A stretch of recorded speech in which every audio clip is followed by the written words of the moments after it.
فكيف أجيب يا ويحي ومن ذا سوف يحميني أسلي النفس الحمد لله وكفى وسلام على عباده الذين اصطفى اما بعد. ہمارے دروس کا سلسلہ حضرت علی رضی اللہ تعالیٰ عنہ کے حوالے سے شروع ہوا تھا. پہلا درس یہ ہوا تھا کہ حضرت علی رضی اللہ تعالیٰ عنہ کی پیدائش سے ان کی وفات تک، شہادت تک کے جو حالات تھے وہ عرض کیے گئے تھے. دوسرے درس میں یہ بات آئی تھی کہ حضرت علی رضی اللہ تعالیٰ عنہ کے وہ فضائل جو رسول اللہ صلی اللہ علیہ وسلم نے اپنی زبانی امت کو بتلائے، ان میں جو صحیح روایات سے فضائل ثابت تھے وہ عرض کیے گئے تھے. آج ہمارے درس کا موضوع ہے کہ حضرت ابوبکر صدیق اور حضرت علی رضی اللہ تعالیٰ عنہ ان دونوں کا آپس کا کیا تعلق تھا، ان کی دوستی، ان کی رشتہ داریاں، ان کی محبتیں، تاکہ ہمیں تصویر کا وہ رخ بھی پتہ چلے جو ہم سے چھپایا جاتا ہے. مطلب یہ بتایا جاتا ہے کہ ان کی آپس میں کوئی لڑائی تھی، کوئی جھگڑا تھا، ایسا کچھ نہیں ہے. حقیقت یہ ہے کہ ان کی آپس میں محبتیں تھیں اور بڑا گہرا تعلق تھا. تو آج کے درس میں انشاءاللہ وہی عرض کرنا ہے. حضرت علی رضی اللہ تعالیٰ عنہ پہلے مسلمان ہیں، یعنی چھوٹی عمر والوں میں سب سے پہلے حضرت علی مسلمان ہوئے. حضرت ختیجہ ایک مسلمان، ظاہر ہے عورتوں کے ساتھ تو مردوں کا اٹھنا بیٹھنا ہوگا نہیں. ادھر ابوبکر صدیق پہلے مسلمان ہیں بڑی عمر کے لوگوں. تو علی اور ابوبکر کی ملاقات ابتدائی اسلام میں ہی اور شروع اسلام سے ہی ان کی دوستی ہے، کیونکہ دونوں نے پہلے ہی دن سے حضور کے پیچھے نماز بھی پڑھ رہے ہیں، حضور سے دین بھی سیکھ رہے ہیں. تو یہ ان کے تعلق کی ابتدا ہے.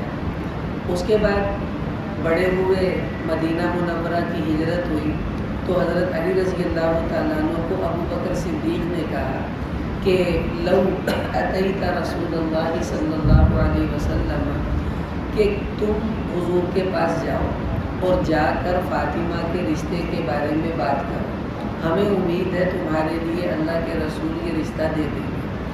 علی چلے گئے، اوپر سے وحی آ گئی. آپ علیہ السلام نے فرمایا مجھے وحی کے ذریعے حکم دیا گیا کہ فاطمہ کا رشتہ تمہارے ساتھ کرو. تو حضرت علی اور فاطمہ کا رشتہ کروانے والے ابوبکر صدیق، انہوں نے ہی بھیجا. بات وہیں سے چلی، اللہ کے ہاں بھی وہی طے ہو گیا.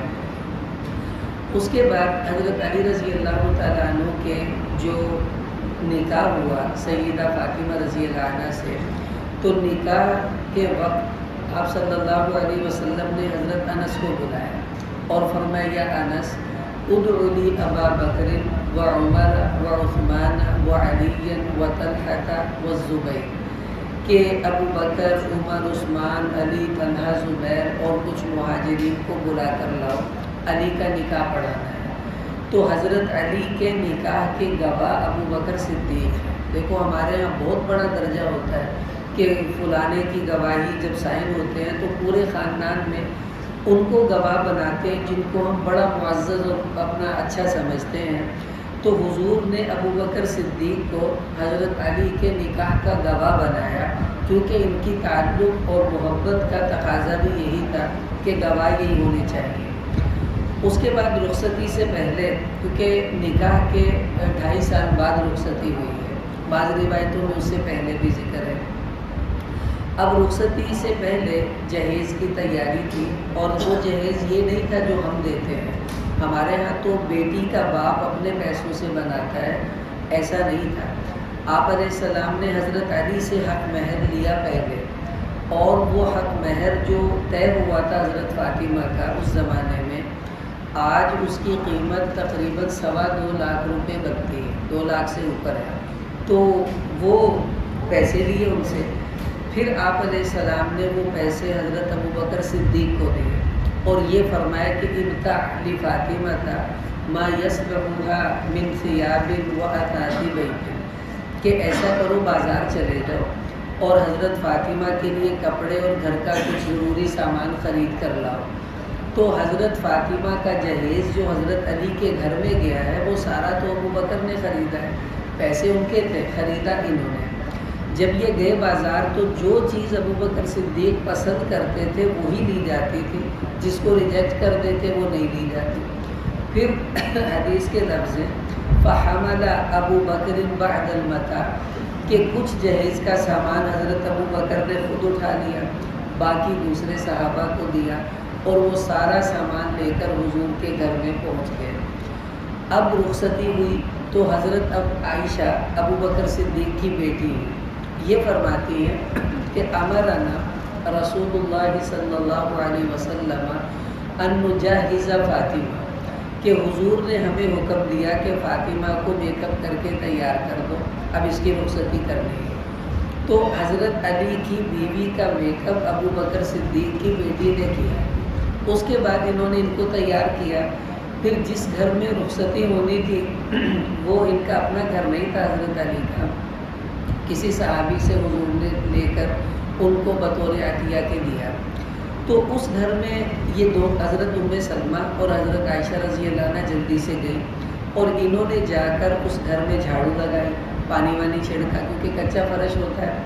اس کے بعد تھوڑی بہت گارا لگا کر جو دیواریں ٹوٹی ہوئی تھی تو اس کو اچھی طرح مسل دیا، اور گھر بالکل اچھا ہو گیا۔ پھر ان کی رخصتی کا انتظام کیا گیا۔ تو ابو بکر صدیق کی بیٹی حضرت فاطمہ کے گھر کی تیاری بھی کر رہی ہے، ان کو بھی انہوں نے اچھی طرح تیار کر کر بھیجا۔ اب رخصتی ہو گئی، چند دن کے بعد حضرت علی رضی اللہ تعالیٰ عنہ کی والدہ کا انتقال ہو گیا۔ حضرت علی کی والدہ کا نام ہے فاطمہ۔ میں نے عرض کیا تھا کہ ان کی بیوی کا نام بھی فاطمہ ہے، ماں کا نام بھی فاطمہ ہے، اور اللہ کی شان ان کی دادی کا نام بھی فاطمہ ہی تھا۔ تو ان کا انتقال ہو گیا ان کی والدہ کا۔ تو اب آپ صلی اللہ تعالیٰ علیہ وسلم نے ان کا جنازہ پڑھایا۔ اب جب قبر میں اتارنے کی باری آئی تو حدیث کے لفظ ہے فَأَدْخَلَهَا اللَّحْدَ هُوَ وَالْعَبَّاسُ وَأَبُو بَكْرٍ، کہ حضرت علی کی والدہ کو قبر میں حضور ان کی قبر میں اتر گئے، اور ادھر سے کفن ادھر سے کفن دو آدمی پکڑ کر اتارتے ہیں۔ تو ایک سہارا ابو بکر صدیق نے دیا ہوا تھا، دوسری طرف حضرت عباس تھے۔ تو ابو بکر صدیق نے حضرت علی کی والدہ کو قبر میں اتارا۔ اب آپ بتائیں یہ قرب کی نشانی ہے یا دوری کی نشانی ہے؟ دیکھو ہمارا جتنا قریبی ہوتا ہے ہم آگے بڑھ بڑھ کر کام کرتے ہیں، اور جن پر ہمیں اعتماد ہوتا ہے ہم ان سے یہ کام کرواتے ہیں۔ اب میرے والد صاحب کا انتقال ہوا تو لوگوں نے مجھے گھیرا ہوا تھا، مجھے اتنا وقت نہیں ملا جب میں وہاں پہنچا۔ تو مجھے یاد ہے جن جن لوگوں نے میرے ابا جی کو قبر میں اتارا، میرے سامنے اب بھی ان کی تصویریں میرے ذہن میں ہیں۔ تو علی کے سامنے ابو بکر صدیق کا چہرہ ہمیشہ رہا ہوگا کہ اس نے میری والدہ کو قبر میں اتارا ہے، یہ ان کی محبت کی دلیل ہے۔ اس کے بعد حضور کا وصال ہوا تو آپ صلی اللہ علیہ وسلم کے وصال کے بعد بیعت کا سلسلہ شروع ہوا۔ تو ابو بکر صدیق رضی اللہ عنہ کے ہاتھ پر سب صحابہ نے بیعت کی۔ جب حضرت ابو بکر کی بیعت پر حضرت علی تشریف لائے تو انہوں نے آ کر لوگوں کو دلیل دی کہ میں بیعت کیوں کر رہا ہوں۔ کہنے لگے اِنَّا لَنَرَىٰ أَبَا بَكْرٍ أَحَقَّ النَّاسِ بِهَا، اے لوگوں ہمیں پتہ ہے سب انسانوں میں اس خلافت کا حقدار وہ ابو بکر کے علاوہ اور کوئی نہیں ہے۔ فَإِنَّهُ صاحب الغار، اس لیے کہ یہ حضور کے ساتھ غار ثور میں بھی رہے، اور اللہ کے نبی نے اپنی زندگی میں ان کو مصلی پر نماز کے لیے کھڑا کیا۔ تو جس کو نبی نے دین کی امامت دے دی ہے وہ ہمارا دنیا کا امام بھی ہے، اور انہوں نے ابو بکر صدیق کے ہاتھ پر بیعت کر لی اور ان کو اپنا خلیفہ مان لیا۔ اس کے بعد حضرت فاطمہ بیمار ہو گئی، کیونکہ حضور کے 6 ماہ بعد سیدہ فاطمہ کا انتقال ہو گیا۔ اب فاطمہ بیمار ہوئی تو گھر میں تو کوئی ایسا نہیں ہے جو ان کو سنبھالنے والا ہو۔ تو اب سوال یہ ہے کہ حضرت فاطمہ کے گھر آ کر حضرت فاطمہ کو دوائی کون دیتا تھا، ان کے گھر میں جھاڑو کپڑی کون کرتا تھا، ان کے گھر کا کھانا کون پکاتا تھا؟ تو جواب یہ ہے یہ سارے کام ابو بکر صدیق کی بیوی کیا کرتے تھے۔ اسماء بنت عمیس رضی اللہ تعالیٰ عنہ یہ ابو بکر صدیق کی زوجہ ہے۔ یہ حضرت فاطمہ کی پوری تیمارداری انہوں نے آخری وقت میں انہوں نے جا کر کی ہے۔ اب دیکھو میں اپنی بیوی کو اس کے گھر بھیجوں گا جس سے میرا بہت گہرا تعلق ہوگا. اہرے غیرے کے گھر ہم اپنی خواتین کو نہیں جانے دیتے. تو ابو بکر صدیق اور حضرت علی کا اتنا گہرا تعلق تھا کہ ایک کی بیوی دوسری کی بیوی کی جا کر تیمارداری بھی کرتی ہے اور گھر کے کام بھی سنبھالتی ہے. حضرت فاطمہ جب سے حضور کا وصال ہوا وہ کبھی ہنسی نہیں تھی, ان کی ہنسی ہی غائب ہو گئی تھی. تو پریشان تھی. تو حضرت اسماء ابو بکر صدیق کی بیوی نے پوچھا کہ تم کیوں پریشان ہو آخری وقت میں بھی؟ کہنے لگی کہ مجھے یہ غم ہے کہ میرا جب انتقال ہوگا اور میری میت گزرے گی تو کہیں کوئی اوپر سے میرے میت کے کپڑوں سمیت یعنی اس کفن میں بھی مجھے نہ دیکھے. میں یہ چاہتی ہوں میں بالکل پردے میں دنیا سے جاؤں, تو کیا اس کی ترتیب ہوگی؟ اب تو ابو بکر صدیق رضی اللہ عنہ کی زوجہ نے کہا کہ میں اس کی ترتیب بناؤں گی. میں حبشہ گئی تھی, میں نے وہاں ایک دیکھا تھا کہ چارپائی کے اوپر ایسے لکڑیوں کو فولڈ کر کر رکھتے ہیں, اس کے اوپر چادر ڈال دیتے ہیں تو پھر میت نظر نہیں آتی. تو حضرت فاطمہ نے کہا مجھے کر کے دکھاؤ. انہوں نے پھر وہیں چارپائی کے اوپر وہ لکڑیاں لگائیں اور اس کے اوپر چادر ڈالی. تو حضرت فاطمہ نے بیچ میں لیٹ کے چیک کیا, بھی واقعی کچھ نظر نہیں آتا. تو کتابوں میں لکھا ہے کہ اس دن حضرت فاطمہ کے چہرے پر مسکراہٹ آئی کہ شکر ہے میری میت پردے میں ہی جائے گی, بے پردگی اس میں نہیں ہوگی. تو یہ ترتیب بنانے والی ابو بکر صدیق کی زوجہ ہے. ادھر حضرت فاطمہ کا انتقال ہوا, اب غسل دینے کی باری آئی. تو حضرت فاطمہ کو غسل کس نے دیا؟ حضرت ابو رافع یہ حضور کے خادم ہیں. ان کی بیوی تھی جس کا نام تھا سلمہ, اور دوسری ابو بکر صدیق کی بیوی اسماء. ان دو عورتوں نے حضرت فاطمہ کو غسل دیا. حضرت علی پانی وانی دے رہے تھے, مدد کر رہے تھے, اور فاطمہ رضی اللہ عنہ کو علی کی بیوی کو غسل دینے والی ابو بکر کی بیوی. اب ہم اپنی بیوی کو کسی کے گھر بھیجیں, بھائی تم اسے غسل دے کر آؤ, ایسے نہیں بھیج دیتے جہاں تعلق نہ ہو. گہرا تعلق ہو پھر کہتے چلو جاؤ, وہ اپنے ہیں, ہمارا جانا بنتا ہے, تم نہیں جاؤ گی تو کون جائے گا, پھر ہی وہ جا کر کام انجام دیتی ہیں. تو یہ بھی ان کے آپس کے گہرے تعلق اور محبت کی دلیل ہے. اس کے بعد حضرت فاطمہ کا جنازہ آ گیا. اب جنازے کی باری آئی تو امام زین العابدین یہ حضرت حسین رضی اللہ عنہ کے بیٹے ہیں. تو حضرت فاطمہ امام زین العابدین کی نانی لگتی ہیں. تو یہ فرماتے ہیں کہ ان کا قول ہے روایات میں کہ حضرت علی نے ابو بکر صدیق کا بازو پکڑا اور کہا تقدم یا ابا بکر فواللہ لا یصلی علیہ غیر, کہ اے ابو بکر آگے بڑھیے اور فاطمہ میری بیوی کا جنازہ پڑھائیے, اللہ کی قسم آپ کے علاوہ اس کا جنازہ کوئی نہیں پڑھائے گا. تو پھر حضرت ابو بکر صدیق نے سیدہ فاطمہ رضی اللہ عنہ کا جنازہ پڑھایا. اچھا اب آپ بتائیں, ہم جنازہ اس سے پڑھواتے ہیں جس سے ہمیں بہت عقیدت ہوتی ہے کہ بھئی یہ بڑے نیک ہیں, بزرگ آدمی ہیں, تو میں انہی سے جنازہ پڑھواؤں گا, کسی اور سے نہیں پڑھواؤں گا. تو حضرت علی نے ابو بکر صدیق کو اپنی موجودگی میں کھڑا کر دیا جنازے کے لیے. یہ اس بات کی دلیل تھی کہ علی, ابو بکر, فاطمہ ان کا محبت کا تعلق تھا, ورنہ یہ چیزیں نہیں ہوا کرتی جہاں بندے کی دشمنیاں ہوں یا کہیں لڑائی وڑائی ہو. اس کے بعد حضرت ابو بکر صدیق رضی اللہ تعالیٰ عنہ نماز پڑھاتے تھے. تو تمام فرقوں کی حدیث کی کتابوں میں یہی بات ملے گی کہ حضرت علی رضی اللہ تعالیٰ عنہ پانچوں نمازیں ابو بکر صدیق کے پیچھے کھڑے ہو کر پڑھتے تھے. اچھا آپ بتائیں, اگر آپ کو کسی مسجد کے امام سے نہیں تعلق ہوگا نا تو آپ کسی اور مسجد میں جائیں گے, بھائی میں نے اس کے پیچھے پڑھتا, میرا دل نہیں مانتا. تو جس سے گہرا تعلق ہوتا ہے انسان اسی کے پیچھے نماز کی نیت باندھتا ہے. تو حضرت علی اور ابو بکر کے گہرے تعلق کی یہ بھی دلیل تھی کہ پانچوں نمازیں حضرت علی ابو بکر صدیق کی اقتداء میں پڑھتے تھے. کیوں؟ اس لیے کہ آپ علیہ السلام کی زندگی میں حضرت ابو بکر صدیق نے 17 نمازیں پڑھائی ہیں, اور وہ 17 نمازیں اب حضرت علی نے بھی ابو بکر کے پیچھے پڑھی ہیں. تو جب اپنی زندگی میں حضور علی کو ابو بکر کا مقتدی بنا گئے تو یہ کیسے ہو سکتا تھا حضور کے بعد وہ اقتداء چھوڑ دیتے. تو اب یہ نمازی رہے پوری زندگی ان کے ساتھ. پھر ابو بکر صدیق حضرت علی سے اپنے جنگی امور میں مشورے لیتے تھے کہ مجھے کیا کرنا چاہیے، کیونکہ حضرت علی جنگوں کے بڑے ماہر تھے۔ روم کی طرف ایک لشکر بھیجنا تھا، تو حضرت علی نے ابو بکر صدیق نے صحابہ سے مشورہ لیا کہ روم کی طرف لشکر بھیجیں یا نہیں بھیجیں۔ کچھ کہنے لگے بھیج دیں، کچھ کہنے لگے رہنے دیں، ابھی حالات ایسے ہی ہیں، تو کوئی پکی بات نہیں تھی۔ تو جب حضرت علی سے رائے لی تو انہوں نے دو ٹوک بات کی، کہنے لگے ان فعلت غفرت، اے ابو بکر اگر وہاں لشکر بھیجو گے تو کامیابی تمہاری ہی ہوگی، یعنی مسلمانوں کی۔ تو ابو بکر صدیق نے جب یہ سنا تو فرمانے لگے بشرت بخیر، اے علی تیرے کیا کہنے، تو نے بڑی خیر کی خوشخبری سنائی ہے۔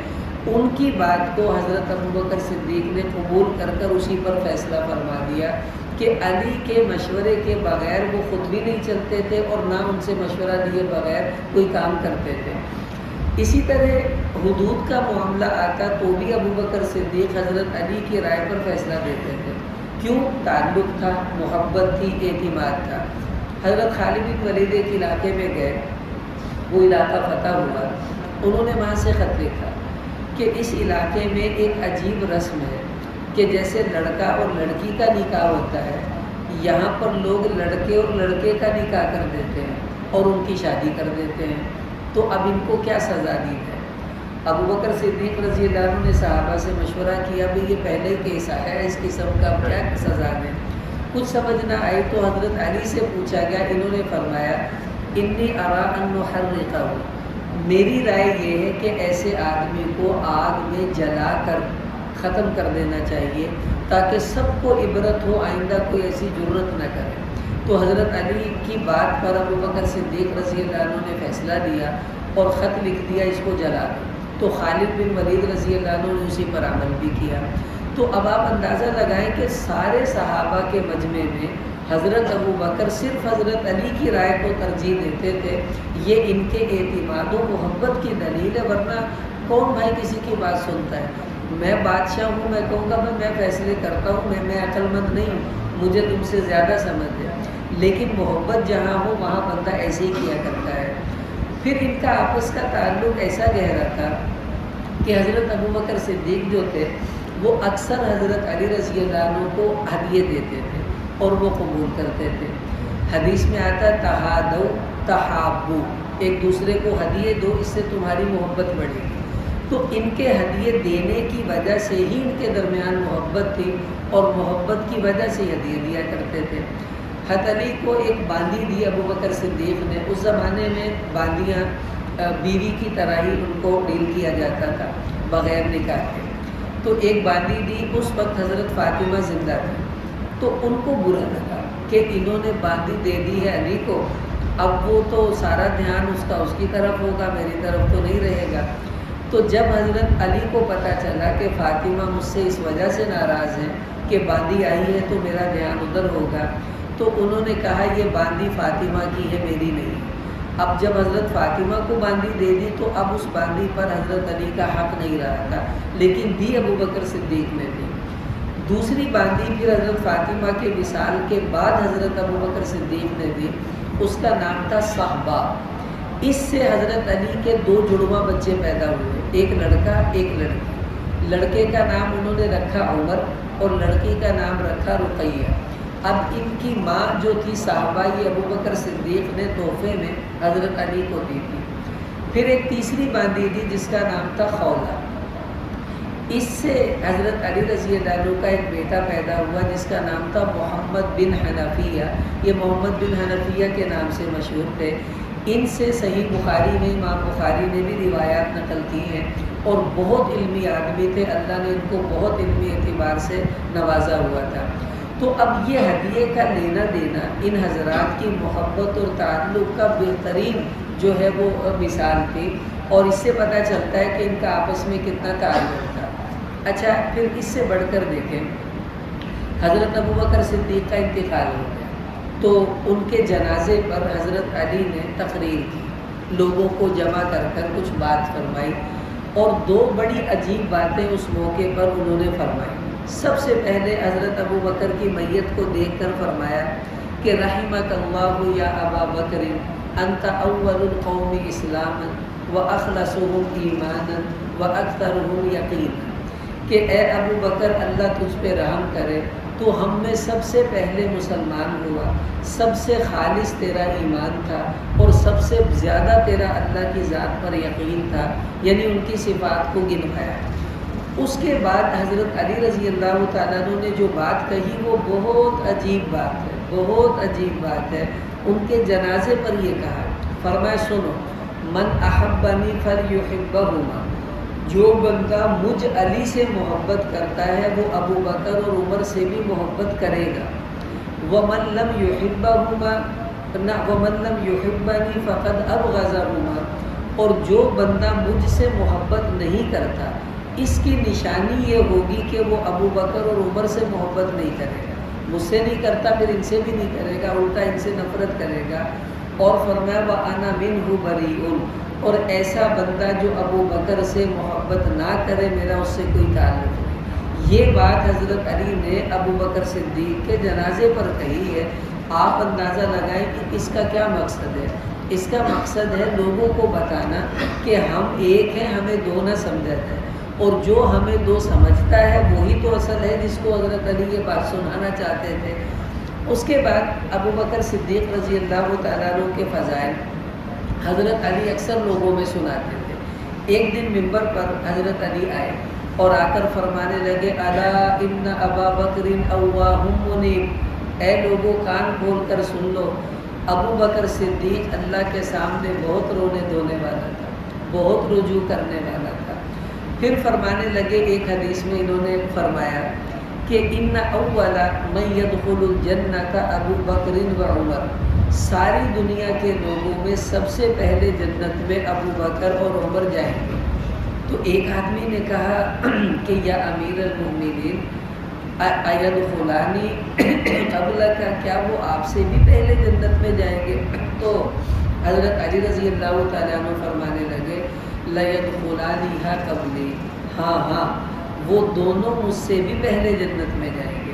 اب آپ اندازہ لگائیں گے کیا اشارہ کرنا چاہتے تھے کہ ابو بکر حضرت علی سے اتنی محبت کرتے ہیں اور علی ابو بکر سے اتنی محبت کرتے ہیں کہ ان کے جنتی ہونے کے اعلانات وہ خود منبر پر آ کر رہے ہیں اور یہ کہہ رہے ہیں وہ مجھ سے بھی پہلے جنت میں چلے جائیں گے۔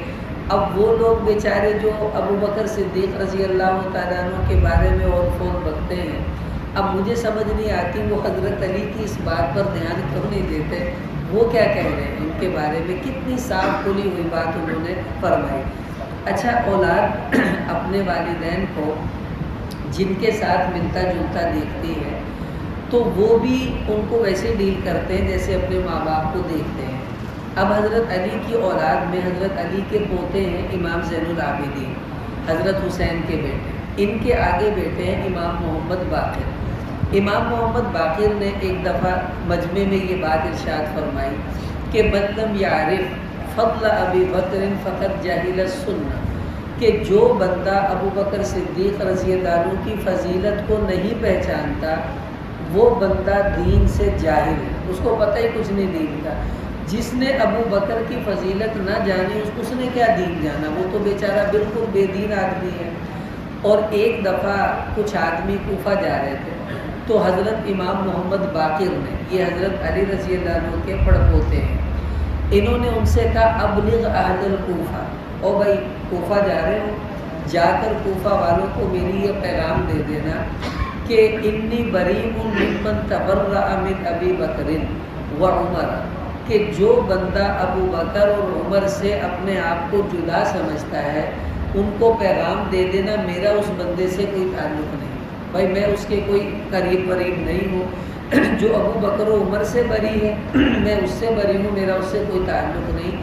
یہ حضرت علی کی اولادیں ابو بکر سے اظہار محبت کر رہی ہیں، کیوں؟ انہوں نے اپنے بڑوں کو دیکھا ہے کہ ان سے محبت کرتے تھے تو بھائی ہم بھی ان سے محبت کریں گے۔ امام جعفر صادق یہ امام محمد باقر کے ہی بیٹے ہیں۔ میں نے ان کی جب یہ بات پڑھی تو مجھے اتنی حیرت ہوئی۔ اب آپ اندازہ لگائیں کہ 12 امام، ان 12 اماموں میں حضرت علی ہیں، حضرت حسن حسین ہیں، حضرت امام زین العابدین، ان کے بیٹے امام محمد باقر، پھر ان کے بیٹے امام جعفر صادق، اب یہ امام جعفر صادق یہ کہہ رہے ہیں، کہنے لگے انی لارجو من شفاعت علی شیئا، کہ مجھے اللہ سے پوری امید ہے قیامت والے دن حضرت علی کی شفاعت میں میرا بھی حصہ ہوگا، یعنی وہ جن لوگوں کو جنت میں لے کر جائیں گے ہمیں بھی لے جائیں گے، ہم ان کی اولاد ہیں۔ پھر فرمانے لگے الا انی لارجو من شفاعت ابی بکر مثلہ، اور لوگوں کان کھول کر سن لو، جیسے علی کی شفاعت پر میرا یقین ہے اسی طرح ابو بکر صدیق کی شفاعت پر بھی مجھے پورا بھروسہ ہے کہ ابو بکر صدیق بھی ہماری سفارش کر کے ہمیں جنت میں انشاءاللہ لے ہی جائیں گے۔ اب آپ بتائیں کہ یہ 12 اماموں کی حالت تو یہ ہے کہ جو ان حضرات کو اپنے سر کا تاج سمجھتے ہیں اور جو ان 12 ائمہ کا نام لے لے کر ان حضرات میں عجیب عجیب باتیں امتوں میں پھیلاتے ہیں، اس سے پتہ چلا کہ وہ لوگ دین سے مخلص نہیں ہیں اور نہ ہی وہ امت میں کوئی بھلائی اور خیر کا کام کر رہے ہیں۔ خیر تو یہ ہے کہ ان کی آپس کی محبت کو امت میں بیان کیا جائے تاکہ اگر کوئی غلط فہمی کسی کے دل میں آ بھی گئی کسی وجہ سے اللہ پاک اس کو دور فرما دے۔ اچھا، اس کے بعد آپ دیکھیں ان کی محبت کی اگلی علامت، میں اپنے بچوں کے نام ان کے ناموں پر رکھوں گا جن سے مجھے محبت ہوتی ہے، اور جن سے ہمیں نفرت ہوگی ہم ان کے ناموں پر نام نہیں رکھتے۔ حضرت علی رضی اللہ تعالیٰ عنہ کے بچے حسن بھی ہیں، حسین بھی ہیں، محسن بھی ہیں، محمد بھی ان کے بیٹے کا نام ہے، کئی مختلف نام ہیں، 14 بیٹے حضرت علی کے، اس سے بھی بعضوں نے زائد لکھے ہیں۔ تو ایک بیٹے کا نام حضرت علی رضی اللہ تعالیٰ عنہ نے ابو بکر کی محبت کی وجہ سے اپنے ایک بیٹے کا نام ابو بکر رکھا ہے۔ تو علی کے بیٹے کا نام کیا ہے بھائی؟ ابو بکر، اور یہ ابو بکر کربلا کے میدان میں حضرت حسین کے ساتھ شہید بھی ہوئے ہیں۔ پھر حضرت حسین رضی اللہ تعالیٰ عنہ نے ان کے آگے اولادیں تھیں، تو حضرت حسین نے بھی اپنے بچوں میں سے ایک بچے کا نام ابو بکر رکھا ہے۔ تو علی کا بیٹا بھی ابو بکر ہے، علی کا پوتا بھی ابو بکر ہے۔ اب یہ کس بات کی دلیل ہے بھائی؟ محبت کی نشانی ہے کہ اگر محبت نہ ہوتی تو حضرت علی اپنے بچوں کے نام ابو بکر صدیق کے نام پر کیوں رکھتے؟ اس لیے کہ تعلق تھا کہ میری اولاد میں بھی میرے دوستوں کے نام چلنے چاہیے۔ اچھا، اب آخری بات یہ کہ ہمارے ہاں کسی آدمی کا تعلق دیکھنا ہو تو اس کی رشتہ داری دیکھی جاتی ہے کہ بھئی اس کی تو فلاں رشتہ داری بنتی ہے، اچھا پھر تو یہ بڑے قریبی رشتہ دار ہوئے۔ تو رشتہ داری کسی بھی انسان کو قریب کرنے کی دلیل ہوتی ہے، بھلے وہ آپس میں ایک دوسرے سے کئی سال ملاقات نہ کریں۔ اب ہمارے کئی رشتہ دار ہیں، مجھے کئی سال ہو گئے میں ان سے نہیں ملا، موقع ہی نہیں ملتا، آنا جانا ہوتا نہیں ہے، نہ وہ آ پاتے ہیں نہ ہم جا پاتے ہیں، لیکن رشتہ داری کی وجہ سے تعلق تو ہے نا، سلام دعا فون پر تو رہتی ہے۔ تو اب رشتہ داریاں میں عرض کرنے لگا ہوں، 9 رشتہ داریاں ہیں۔ حضرت علی اور ابو بکر صدیق کی آپس میں کتنی ہے بھائی؟ 9 رشتہ داریاں ہیں۔ سب سے پہلی رشتہ داری کہ حضرت علی رضی اللہ تعالیٰ عنہ کی جو ساس ہے وہ ابو بکر صدیق کی بیٹی ہے، یعنی سیدہ عائشہ رضی اللہ تعالیٰ عنہ حضور حضرت علی کے کیا ہیں بھائی؟ سسر، اور سسر کی جو بیوی ہوتی ہے اسے کیا کہتے ہیں؟ ساس۔ بھلے وہ سگی نہ سگی لیکن رشتے میں تو ساس لگتی ہے نا۔ تو ابو بکر کی بیٹی حضرت علی کی کیا ہے؟ ساس ہے، یہ ان کی پہلی رشتہ داری ہے۔ اس کے بعد اگلی رشتہ داری سمجھے کہ حضرت ابو بکر صدیق حضرت علی کے 2 چچاؤں کے ہم زلف ہیں، حضرت عباس کی بیوی، حضرت حمزہ کی بیوی اور حضرت ابو بکر صدیق کی بیوی، یہ تینوں سگی بہنیں ہیں۔ تینوں کیا ہیں بھائی؟ سگی بہنیں ہیں۔ اور جو بہنوں کے خاوند آپس میں کیا کہلاتے ہیں؟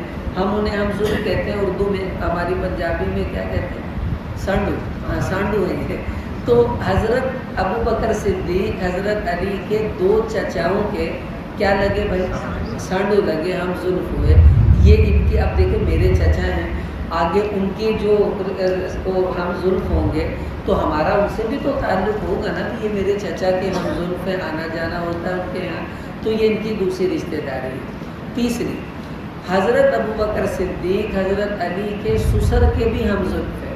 حضرت علی کے سسر حضور علیہ السلام ہیں، آپ صلی اللہ علیہ وسلم کی زوجہ حضرت میمونہ، اور حضرت ابوبکر صدیق کی بیوی اسما، یہ دونوں آپس میں سگی بہنیں ہیں، ٹھیک ہو گیا بھائی۔ اب یہ دونوں جب بہنیں ہیں تو حضرت علی کے سسر اور ابو بکر یہ بھی آپس میں کیا بن گئے؟ ہم ظرف بن گئے، یہ ان کی اگلی رشتہ داری۔ پھر اس سے اگلی رشتہ داری کہ حضرت علی کی بھابھی حضرت ابو بکر صدیق کی بیوی ہے۔ حضرت جعفر جب شہید ہوئے تو ان کی بیوی تھی اسما رضی اللہ تعالیٰ عنہ، اسما بنت عمیس۔ تو حضرت علی نے اپنی اس بھابھی کا نکاح ابو بکر صدیق سے کیا ہے۔ اچھا آپ بتائیں کہ ہم اپنی خدا نخواستہ ہماری بھابھی بیوہ ہو جائے، آگے اس کا رشتہ کرنا پڑے، تو اپنوں سے کریں گے یا دشمنوں سے کریں گے؟ ابے اپنوں سے کرتا ہے آدمی، دشمنوں سے تھوڑی کرتا ہے۔ تو حضرت علی حضرت ابو بکر کو اپنا سمجھتے تھے تو اپنی بھابھی کا نکاح ابو بکر صدیق کے ساتھ کیا ہے۔ تو جب نکاح ہوا تو اس سے حضرت علی کا ایک بیٹا پیدا، حضرت ابو بکر صدیق کا بیٹا پیدا ہوا جس کا نام ہے محمد بن ابو بکر۔ یہ اسی اسما سے پیدا ہوئے تھے۔ یہ ایک رشتہ داری ہوئی کہ حضرت علی کی بھابھی حضرت ابو بکر صدیق کی کیا بنی بھائی؟ بیوی بن گئی۔ اگلی رشتہ داری حضرت ابو بکر کی بیوہ حضرت علی کی بیوی بنی۔ جب حضرت ابو بکر صدیق کا انتقال ہو گیا تو ان کی یہی بیوی حضرت اسما جو حضرت علی کی بھابھی تھی پھر ابو بکر صدیق کی بیوی بنی۔ تو جب حضرت ابو بکر کا انتقال ہوا تو اسی سے حضرت علی نے خود نکاح کیا تھا، تو اب ابو بکر کی بیوہ علی کی کیا بن گئی؟ بیوی بن گئی ہے۔ تو یہ ان کی اگلی رشتہ داری ہے۔ پھر اس اسما سے حضرت علی کے دو بچے پیدا ہوئے، ایک کا نام انہوں نے رکھا اون اور دوسرے کا نام رکھا یحییٰ۔ اب اگلی رشتہ داری کہ حضرت ابو بکر کے بچے اور حضرت علی کے بچے یہ آپس میں بھائی ہیں۔ کیسے؟ کہ حضرت ابو بکر کا بیٹا ہے محمد اور حضرت علی کے دو بیٹے یحییٰ اور اون، ان تینوں کی ماں ایک ہی ہے، حضرت اسما۔ ان تینوں کی ماں کیا ہے؟ ایک ہے۔ تو یہ تینوں ماں شریک بھائی ہیں، تو اب ان کا آپس میں رشتہ ہوا نہیں ہوا؟ تو علی کے بچے ابو بکر کے بچے آپس میں بھائی ہیں، تو بھائی جب ان کے بچے بھائی ہیں تو ان کے بڑے بھی تو آپس میں محبت رکھتے تھے نا۔ اسی کی دلیل ہے کہ اللہ نے آگے بھی ان کا رشتہ ایسے ہی قائم کر دیا۔ اگلی رشتہ داری حضرت ابو بکر صدیق رضی اللہ تعالیٰ عنہ کی پوتی یہ حفصہ بنت ابو بکر، حضرت ابو بکر کی پوتی، یہ حضرت علی کی بہو ہے، یعنی حضرت حسین کی بیوی یہ ابو بکر صدیق کی کیا تھی بھائی؟ پوتی ہے۔ حفصہ بنت ابو بکر کا نکاح بعد میں حضرت حسین رضی اللہ عنہ سے ہوا ہے۔ تو اب دیکھیں کہ ابو بکر کی پوتی ہے اور علی کی بہو ہے، یعنی علی کے بیٹے کی بیوی۔ اب یہ کتنا قریبی رشتہ ہے۔ اب میرے بیٹے کی جو بیوی ہوگی اب وہ ظاہر ہے میں اس کا سسر بن گیا، تو ابو بکر صدیق کی پوتی کا سسر حضرت علی ہے اور پوتی کا خاوند امام حسین رضی اللہ تعالیٰ عنہ ہے۔ اب آپ بتائیں یہ کوئی دور کا رشتہ ہے؟ اب یہ تو بہت قریبی رشتہ ہے بھائی، اس سے اور کیا قریبی رشتہ دکھائیں؟ اس سے اگلا رشتہ یہ بھی بہت عجیب رشتہ ہے کہ حضرت ابو بکر صدیق کا پوتا اور حضرت علی کا پوتا یہ دونوں آپس میں خالہ زاد بھائی ہیں۔ مثلا ابو بکر صدیق کا پوتا ہے قاسم، یعنی ابو بکر کا بیٹا محمد اس کا بیٹا قاسم، ادھر حضرت علی کے بیٹے حسین اور حسین کا بیٹا امام زین العابدین، تو امام زین العابدین اور قاسم ان دونوں کی مائیں آپس میں سگی بہنیں ہیں۔ تو جب بہن بہن ہوئی تو وہ اس کی خالہ لگی، وہ اس کی خالہ لگی، اور خالہ کے بچے آپس میں خالہ زاد بھائی کہلاتے ہیں۔ تو ابو بکر کا پوتا اور علی کا پوتا یہ دونوں آپس میں کیا ہیں بھائی؟ خالہ زاد بھائی ہیں۔ تو یہ ان کی ایک اور رشتہ داری جو اللہ نے اگلی نسل میں جا کر بنائی۔ اچھا اب اس کے بعد سب سے عجیب رشتہ داری یہ بہت اہم سمجھنے کی بات ہے، وہ یہ کہ حضرت ابو بکر صدیق رضی اللہ تعالیٰ عنہ کا ایک پوتا ہے، اس کی آگے بیٹی، اور حضرت علی کا جو پوتا ہے اس کا آگے بیٹا، ان دونوں کا آپس میں نکاح ہوا۔ مثلا حضرت علی کا بیٹا حسین، حسین کا بیٹا امام زین العابدین، امام زین العابدین کے بیٹے امام محمد باقر، یہ حضرت علی کے پوتے کے بیٹے ہیں۔ ادھر حضرت ابو بکر صدیق رضی اللہ تعالیٰ عنہ، ان کے آگے بیٹے عبد الرحمن تھے، ان کی بیٹی اور ان کے بیٹے قاسم، ان کے بیٹے کا آپس میں نکاح ہوا، اس کی پھر ایک بچی پیدا ہوئی جو حضرت ابو بکر صدیق کے پوتے اور پوتی، یعنی ابو بکر صدیق کے پوتے اور پوتی کا نکاح ہوا۔ ایک بیٹے کی یعنی جو محمد بن ابو بکر تھے، آگے ان کی بیٹی چلتی ہے، ادھر عبد الرحمن بن ابو بکر ہے، ان کا بیٹا ہے، ان کا نکاح ہوا پوتے پوتی کا۔ تو ابو بکر کے پوتے اور پوتی کا جب نکاح ہوا، اس سے ایک بیٹی پیدا ہوئی جس کا نام ہے ام فروہ۔ تو یہ ام فروہ ابو بکر کے پوتے کی بھی بیٹی ہے اور ابو بکر کے پوتی کی بھی بیٹی ہے۔ یہ بیوی ہے حضرت علی رضی اللہ تعالیٰ عنہ کے پوتے کے بیٹے کی، یعنی امام محمد باقر کی۔ اور امام محمد باقر کا نکاح جب ام فروہ سے ہوا، اس سے جو بیٹا پیدا ہوا ہے وہ یہ ہے امام محمد جعفر صادق۔ وہ کون ہے بھائی؟ امام جعفر صادق۔ یہ جو 12 امام ہیں، 12 اماموں کا نسب جا کر سیدھا حضرت علی سے ملتا ہے۔ امام جعفر صادق اکثر یہ کہا کرتے تھے والدنی ابو بکر مرتین، کہ ابو بکر نے مجھے 2 دفعہ جنا ہے، اس لیے کہ امام جعفر صادق کی جو ماں ہے، اس کا باپ بھی ابو بکر کا پوتا ہے، اور امام جعفر صادق کی ماں کی جو ماں ہے وہ ابو بکر کی پوتی ہے۔ تو وہ کہتے تھے ابو بکر 2 طرح سے میرے نانا لگتے ہیں، تو انہوں نے مجھے 2 مرتبہ جنا ہے۔ تو آپ یہ یاد رکھ لیں، بات پوری بڑی اہم بات ہے کہ یہ جو 12 امام ہیں، ان 12 اماموں کا سیدھا سلسلہ جا کر کہاں جڑتا ہے بھائی؟ ابو بکر صدیق رضی اللہ تعالیٰ عنہ سے۔ اگر امام جعفر صادق نہیں تو 12 امام بھی نہیں، اور امام جعفر صادق تب ہوں گے جب ام فروہ ہوں گی، اور ام فروہ تب ہوگی جب ابو بکر صدیق ہوں گے، کیونکہ اگر ان کی نسل نہیں تو پھر یہ امام جعفر صادق کیسے پیدا ہو سکتے ہیں؟ تو 12 اماموں کا سلسلہ تو بھائی ابو بکر صدیق سے جا کر جڑتا ہے۔ تو اب یہ 9 بڑی بڑی رشتہ داریاں تھیں جو اللہ تعالیٰ نے ان حضرات کے درمیان